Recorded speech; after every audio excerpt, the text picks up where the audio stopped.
Hello student, 365 days current affairs में आप सभी का स्वागत है। आज की एक न्यूज आई है अफगानिस्तान की साइड से और थोड़ी अजीब न्यूज है, थोड़ी सैडिस्टिक है। इंडिया ने इतने एफर्ट्स लगाए अफगानिस्तान को स्ट्रांग बनाने के लिए, वहां की डेमोक्रेटिक पावर को स्ट्रांग बनाने के लिए।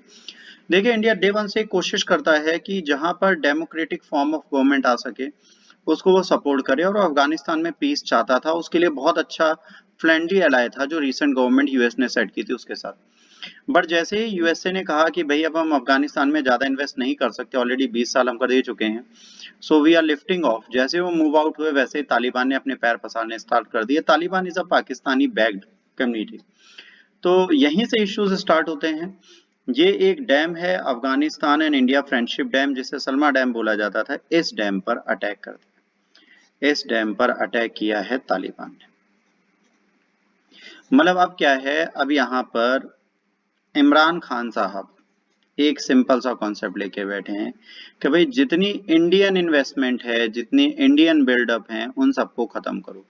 ऑल्दो अफगानिस्तान गवर्नमेंट जो अभी भी काबुल में बैठी है, अपनी पावर में है, वो बहुत एफर्ट्स लगा रही है इन चीजों को रेगुलेट करने की, बट इतना पॉजिटिवली वो उसे रेगुलेट नहीं कर पा रही है और उसको सपोर्ट चाहिए। अभी अफगानिस्तान के कमांडर इन चीफ हमारे यहाँ भी आए, उन्हें हमसे भी सपोर्ट मांगना है। तो ये सारी चीजें चल रही हैं। कल प्रोबेबली वो हमारी कंट्री आएंगे, फिर देखते हैं वो क्या डिमांड करते हैं और इंडिया क्या फुलफिल करती है। तो बेसिक कॉन्सेप्ट्स भी कल से स्टार्ट होंगे, देखेंगे अफगानिस्तान और इंडिया का क्या आउटलुक जाता है। तो terrorist Taliban attack India builds Salma dam failed as result Afghan forces counter attack in Herat.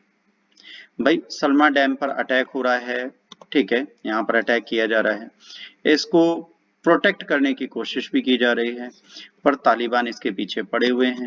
कोशिश चल रही है उसको रोका जा सके, मुश्किल है, कोशिश में लगी रहेगी अफगान फोर्स, अपने एफर्ट्स लगाती रहेगी। इसको हल्का फुल्का डैमेज तो वही होगा एज ऑब्वियस है अटैक के बाद, बट फिर भी कोशिश की जा रही है कि इंडियन बिलोंगिंग्स को वहां पे बचाया जा सके, क्योंकि ध्यान रखिए वो इंडिया के लिए नहीं, वो अफगानिस्तान के लोगों के लिए बनाई गई है। ये इस तालिबान के इडियट शख्स को समझना पड़ेगा कि कोई भी चीज देश में अगर है तो वो आपके वर्क के लिए है। आप हिटलर वाले काम नहीं कर सकते। हिटलर ने सपना देखा कि वो जर्मनी को बहुत अच्छा बनाएगा, बट जब वक्त आया तो हिटलर ने जर्मनी को डैमेज किया ताकि वो अपने तक एलाइड फोर्सेस को ना पहुंचने दे। तो भाई तालिबानी जो लीडर्स हैं उनको इस गलती को नहीं दोहराना, उनको ये समझना है कि जो भी इंफ्रास्ट्रक्चर वहां पे बिल्ड है वो आप ही के काम के लिए बिल्ड है, किसी और के काम के लिए नहीं। तो उसको आपको संभालना जरूरी है। यहाँ पर इमरान खान के साथ बहुत नजदीकी हैं तालिबान की, तालिबान को हमेशा इमरान खान सपोर्ट करते हैं, इवन थ्रेट दे चुके थे कि पाकिस्तानी एयरफोर्स अटैक कर देगी अगर अफगानिस्तानी फोर्स ने तालिबान के सेटलमेंट्स पे अटैक किया। भाई तुम ओपनली साथ दे रहे हो तालिबान का, भाई ठीक है, तो कोई दिक्कत नहीं है। उसके बाद आप कह रहे हो जितनी भी इंडियन बिल्डअप हैं उन पर आप अटैक करिए। तो कहीं ना कहीं चाइना का बैकअप भी चल रहा है अफगानिस्तान में, पाकिस्तान का भी बैकअप चल रहा है तालिबान के दम पर। इंडिया, यूएसए, अदर कंट्रीज कोशिश कर रही हैं जो democratic form of government establish की वो चले। अगर ये भाई साहब आ जाते हैं तो सरिया लॉ आ जाएगा और इतना खतरनाक हो जाएगा, फीमेल की कंडीशन फिर से डाउन चली जाएगी। ऑलरेडी ये पहले वहां पे रूल कर चुके हैं। उस टाइम पे हमारा एक इंसिडेंट हुआ था जो शायद आपको याद हो, एयर इंडिया का प्लेन हाईजैक किया गया था, वो तालिबान की गवर्नमेंट के टाइम पर ही हुआ था।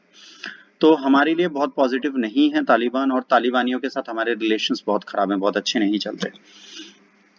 एक हाइड्रो इलेक्ट्रिक प्रोजेक्ट है ये इरिगेशन के लिए, है ना। चिश्ती शरीफ है ना, हारी रिवर में एक चिश्ती शरीफ डिस्ट्रिक्ट है, हेरात प्रोविंस में, वेस्टर्न अफगानिस्तान में, वहां पे बना है। सिंस प्रोजेक्ट फंडेड और कंस्ट्रक्टेड है गवर्नमेंट ऑफ इंडिया की तरफ से, तो अफगान कैबिनेट ने इसका नाम सलमा डैम रखा था, है ना। सलमा डैम का सिंपल सा मतलब है Afghan India friendship dam is the gesture of gratitude to strength relation between two countries. इसका नाम सलमा डैम रखा गया था ताकि इंडिया और अफगानिस्तान की फ्रेंडशिप को और स्ट्रॉन्ग बनाया जा सके, उसको पॉजिटिव मैनर में लिया जा सके। अफगानिस्तानी गवर्नमेंट ने थैंक्स करने के मोटिव से इसे बनाया था। और देखिए वर्ल्ड क्लियर लिखा है, hydro electric and irrigation dam project है।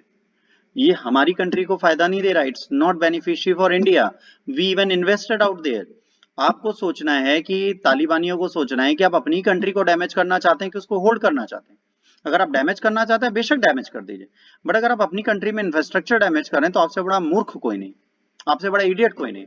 और उस गधे के कहने पर जो इमरान खान अपने देश को नहीं बचा पा रहा वो आपके देश को बचाएगा। अगर आप अपने इंफ्रास्ट्रक्चर को डैमेज करते रहोगे तो दोबारा बना के चाइना और पाकिस्तान आपको देगा नहीं। इसको नरेंद्र मोदी ने अफगानी प्रेसिडेंट के साथ इनॉग्रेट किया था, एक अच्छी मीटिंग हुई थी जिसमें इसको इनॉग्रेट किया गया था। सलमा डैम जो है ये डिस्ट्रिक्ट में लार्जेस्ट डैम है अफगानिस्तान का, इरिगेशन इलेक्ट्रिसिटी कई फैमिलीज को इस प्रोविंस में प्रोवाइड कराती है, पहला पॉजिटिव। सलमा डैम की water storage capacity billion of cubic है और 2 लाख एकड़ फार्मलैंड जो चिश्ती शरीफ डिस्ट्रिक्ट हेरात और जुल्फिकार एरिया ईरान बॉर्डर पे है उसको इरिगेट करती है, दूसरा positive point. This has been India's most expensive infrastructure project in Afghanistan in recent year. तीसरा positive for Afghanistan, negative for India, क्योंकि ये सबसे एक्सपेंसिव प्रोजेक्ट पे ही अटैक करने की कोशिश करते हैं। तो ये पाकिस्तान और तालिबान की गलती है कि अपनी ही कंट्री की चीजों को आप खराब करने की कोशिश कर रहे हो। तो यही है, US geographical survey has started that ground water level has on average declined by 1.4 meter between 2004 to 20. 22 of the 34 Afghanistan province are facing drought today. भाई जाहिर सी बात है वहां पर ग्राउंड लेवल वाटर डाउन जा रहा है। अगर डैम जैसे प्रोजेक्ट वहां नहीं होंगे, वाटर रिजर्व वहां पे नहीं बनेगा, वाटर प्रोटेक्शन वहां पे नहीं होगी, तो आने वाले टाइम पर सबसे पहले वाटर स्कार्सिटी के साथ हाहाकार जहां मचेगा वो अफगानिस्तान होगा नियर बाई, क्योंकि पुअर नेशन है, अनस्टेबल है। तो इन सब चीजों को भी तो समझने की कोशिश हमें करनी पड़ेगी। जो पुअर और अनस्टेबल है उसको बचाना है तो इस कोशिश में लगना है। India began talk with the special UN security council meet on Afghanistan situation. अब इंडिया थोड़ा एक्टिव हुआ है, एक्शन में आया है कि भाई आप बात करिए यूएन सिक्योरिटी काउंसिल में कि यहाँ क्या चल रहा है। United nation security council hold meeting to take stock of situation in Afghanistan, says ambassador TS Tirumurti. यहाँ पर एम्बेसडर साहब ने कहा है कि भाई यूनाइटेड नेशन सिक्योरिटी काउंसिल इस कंडीशन को देख रहा है कि वहां पर क्या सिचुएशन है, कैसे चल रही है, उसको कैसे टैकल किया जाएगा। आज इस लेक्चर में इतना ही। अगर आपको लेक्चर अच्छा लगा लाइक शेयर सब्सक्राइब करिए, बुरा लगा आप डिसलाइक करिए। डिसलाइक करने के बाद कारण जरूर बताइए। अगर आप हमसे जुड़ना चाहते हैं तो आप प्राप्ति आईएएस के इंस्टाग्राम चैनल पे टेलीग्राम चैनल पे जुड़ सकते हैं और टेलीग्राम के साथ हमारे साथ जुड़कर जो भी चाहे पूछ सकते हैं। आज के लिए इतना ही। अगले लेक्चर तक के लिए जय Hind, Vande Mataram, God bless you all.